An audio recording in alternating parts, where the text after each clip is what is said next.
আমরা এই সমাজকে অথবা এই লেবাসদারি মানুষ থেকে আমরা কিভাবে মুক্তি পাবো অথবা কিভাবে নিজের চরিত্রকে আমরা সংশোধন করব। আরব, যেখানে আমাদের নবীর আগমন হয়েছে, ওই মানুষগুলোর চারিত্রিক বৈশিষ্ট্য কী ছিল ইতিহাসে আছে না? তারা মদ খেয়ে চুর হয়ে পড়ে থাকতো। আচ্ছা, তারা ব্যভিচার করতো, তারা হাট বাজার থেকে গরু বকরি যেমন কিনে মানুষ বেচা কিনা করতো, মানুষের বাজার, ডাকাতি করতো, চুরি করতো, ঘুষ খাইতো, সুদ খাইতো। হ্যাঁ, অর্থাৎ মানুষের নৈতিক অধপতন যত দিক থেকে হওয়া যায় তত দিকে হয়েছে ওই সমাজ। আচ্ছা, ওই সমাজের মানুষগুলিকে আল্লাহ রসুল কিভাবে সোনার মানুষে পরিণত করলেন? আল্লাহর দেওয়া দিন, জীবন ব্যবস্থা, এটা কায়েম করার পর সমাজ যখন পরিবর্তন হয়ে গেছে, সিস্টেম পদ্ধতি মানুষকে সোজা করে, পদ্ধতি বাঁকা করে, সিস্টেম। এখন রাষ্ট্রে যে সিস্টেমটা কায়েম হয়েছে, এই সিস্টেম থাকলে কোনো সৎ মানুষ তার সততা রাখতে পারবে না। অফিসে যাবেন, সুদ খাইতে বাধ্য হবেন, জেলখানায় যাবে, ভালো লোকটা খারাপ হয়ে বের হবে, কোনো কথা নাই। সিস্টেম। রাজনীতি করবেন, প্রথমে 500 টাকা খাবেন, খাইতে খাইতে খাইতে 5,000 কোটি টাকা লুট করবেন, সিস্টেম। এই জন্য আল্লাহ রসুল জাহিলি যুগের ব্যবস্থা বাদ দিয়া আল্লাহর দেওয়া ব্যবস্থা কায়েম করার জন্য লড়াই করেছেন।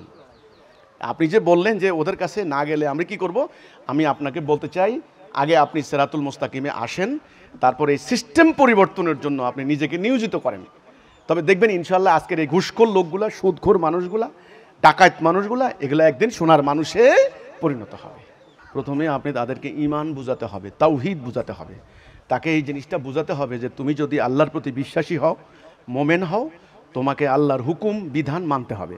আল্লাহ যেটা হারাম করেছেন সেটা বর্জন করতে হবে, আর আল্লাহ যেটা বৈধ করেছেন সেটা তুমি গ্রহণ করবা। অর্থাৎ গ্রহণ বর্জনের এই মানদণ্ড তুমি আল্লাহকে নিবা, 1 নাম্বার। তাহলে প্রথমে তাকে ঈমানের যে চেতনা, তাওহীদের যে চেতনা, তার ভেতরে আল্লাহর কাছে জবাবদিহিতা করার যে একটা তাকওয়ার যে একটা চেতনা, এটা জাগ্রত করতে হবে আগে। দ্বিতীয়ত, ও কিন্তু ব্যক্তিগত ভালো মানুষ থাকতে পারবে না, চেষ্টা করবেন উনি কিন্তু, বাট থাকতে পারবেন। তার যে সিস্টেমটা, জীবন ব্যবস্থাটা, এটা কিন্তু পরিবর্তন করতে হবে। এটা পরিবর্তন না করলে উনি ব্যক্তিগত, দেখেন আমি একটা ছোট্ট উদাহরণ দিচ্ছি। আমি ঢাকায় এক বাসায় ভাড়া থাকতাম, বাড়ির নাম রাখছেন হালাল নিবাস। তো বাড়িওয়ালা উনি সরকারি কর্মকর্তা, পাকিস্তান আমলের, উনি একজন ডিগ্রি পাস, মুক্তিযোদ্ধা। তো একদিন আমাকে বলতেছেন, সেলিম সাহেব জানেন আমার জীবনে আমি ঘুষ খাই নাই। উনি কিন্তু তরিকতপন্থী, এই যে তরিকত, 1000 দানার তসবিহ ছড়া ওনার ঘরে আছে। উনি রাত্রে, গভীর রাতে উঠে উনি আবার করতেন, সাধনা করতেন। আচ্ছা, তাহাজ্জুদ নামাজ পড়তেন, আলাদা রুম আসলো। আমার সাথে খুবই সম্পর্ক ভালো। বাড়ির নাম দিছে হালাল নিবাস। ওনার খুব একটা ছিল যে উনি কোনোদিন সুদ খান নাই, ঘুষ খান নাই, উনি কষ্ট করে করে এই বাড়িটা তৈরি করছেন। তা আমি বললাম, চাচা দেখেন, আল্লাহর দিন প্রতিষ্ঠা না করলে জাহিলি সমাজে বাস করে আপনি হালাল চলতে পারবেন না। মানে দিন প্রতিষ্ঠা ওনাদের নলেজে নাই। ওনাদের কত হলো সারা রাত তাহাজ্জুদ করবো, তসবিহ দানা টিপবো, আমি ভালো মানুষ হইলে দুনিয়া সব ভালো হয়ে যাবো, এই একটা সূত্র।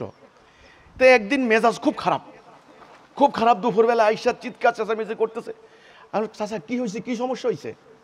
আর এই দেশে আর থাকবো না, এই দেশকে আমরা স্বাধীন করছিলাম, এই জন্যই আমি সারা জীবন একটা সুদ খাই নাই, ঘুষ খাই নাই।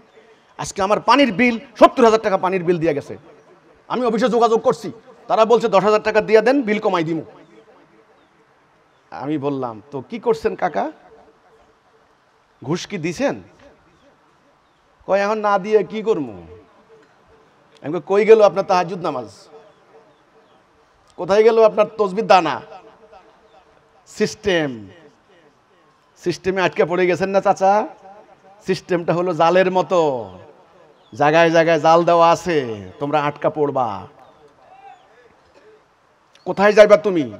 সুদ খাইতে বাধ্য, ঘুষ দিতে বাধ্য, চুরি করতে বাধ্য, ব্যভিচার করতে বাধ্য, সিস্টেম।